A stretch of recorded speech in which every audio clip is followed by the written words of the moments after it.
Os apóstolos e os irmãos de toda a Judéia ouviram falar que os gentios também haviam recebido a palavra de Deus. Assim, quando Pedro subiu a Jerusalém, os que eram do partido dos circuncisos o criticavam, dizendo: Você entrou na casa de homens incircuncisos e comeu com eles. Pedro então começou a explicar-lhes exatamente como tudo havia acontecido. Eu estava na cidade de Jope orando. Caindo em êxtase, eu tive uma visão. Vi algo parecido com um grande lençol sendo baixado do céu, preso pelas 4 pontas e que vinha até o lugar onde eu estava. Eu olhei para dentro dele e notei que havia ali quadrúpedes da terra, animais selvagens, répteis e aves do céu. Então eu ouvi uma voz que me dizia: Levante-se, Pedro, mate e coma. Eu respondi: De modo nenhum, Senhor. Nunca entrou em minha boca algo impuro ou imundo. A voz falou do céu segunda vez: Não chame impuro ao que Deus purificou. E isso aconteceu 3 vezes, e então tudo foi recolhido ao céu. Na mesma hora chegaram à casa em que eu estava hospedado 3 homens que me haviam sido enviados de Cesareia. O Espírito me disse que não hesitasse em ir com eles. Estes 6 irmãos também foram comigo e entramos na casa de um certo homem. Ele nos contou como um anjo lhe tinha aparecido em sua casa e dissera: Mande buscar em Jope a Simão chamado Pedro.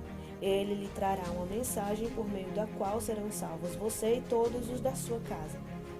Quando comecei a falar, o Espírito Santo desceu sobre eles como sobre nós no princípio.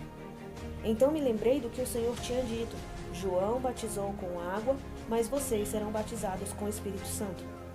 Se, pois, Deus lhes deu o mesmo dom que Ele nos tinha dado quando cremos no Senhor Jesus Cristo, quem era eu para pensar em opor-me a Deus? Ouvindo isso, não apresentaram mais objeções e louvaram a Deus, dizendo: Então Deus concedeu arrependimento para a vida até mesmo aos gentios. Os que tinham sido dispersos por causa da perseguição desencadeada com a morte de Estevão chegaram até a Fenícia, Chipre e Antioquia, anunciando a mensagem apenas aos judeus. Alguns deles, todavia, cipriotas e sireneus, foram a Antioquia e começaram a falar também aos gregos, contando-lhes as boas novas a respeito do Senhor Jesus.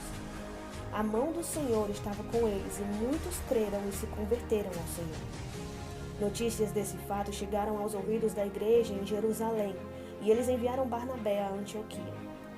Este, ali chegando e vendo a graça de Deus, ficou alegre e os animou a permanecerem fiéis ao Senhor de todo o coração. Ele era um homem bom, cheio do Espírito Santo e de fé, e muitas pessoas foram acrescentadas ao Senhor. Então Barnabé foi a Tarso procurar Saulo, e quando o encontrou, levou-o para Antioquia. Assim, durante 1 ano inteiro, Barnabé e Saulo se reuniram com a igreja e ensinaram a muitos. Em Antioquia, os discípulos foram pela primeira vez chamados cristãos. Naqueles dias, alguns profetas desceram de Jerusalém para Antioquia. Um deles, Ágabo, levantou-se pelo Espírito e predisse que uma grande fome sobreviria a todo o mundo romano, o que aconteceu durante o reinado de Cláudio. Os discípulos, cada um segundo as suas possibilidades, decidiram providenciar ajuda para os irmãos que viviam na Judéia. E o fizeram, enviando suas ofertas aos presbíteros pelas mãos de Barnabé e Saulo.